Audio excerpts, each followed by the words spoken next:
TV Maharashtra news, बातमी फक्त जनतेच्या हक्काची।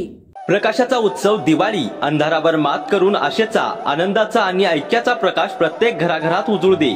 आपल्या झुंझुनवाडी ग्रामपंचायतीतर्फे सर्व नागरिकांना या दीपोत्सवाच्या मंगल प्रसंगी हार्दिक आणि मनपूर्वक शुभेच्छा। ग्रामपंचायत कार्यालय झुंझुनवाडी, तालुका कळमनुरी, जिल्हा हिंगोली। शुभेच्छुक सौ शारदाबाई राठोड, सरपंच माननीय भगवान दासू पवार, उपसरपंच सौ वैशाली नामदेव पवार, ग्रामसेवक आणि सर्व ग्रामपंचायत सदस्य झुंझुनवाडी।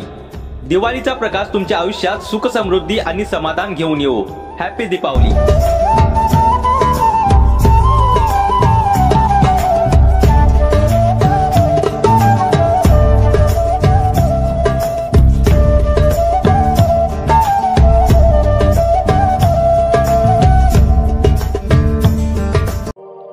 महाराष्ट्रातील महत्त्वाच्या आणि ताज्या बातम्या पाहण्यासाठी आमच्या जी टीव्ही न्यूजला YouTube वर सबस्क्राइब करा आणि बेल आयकॉन प्रेस करा।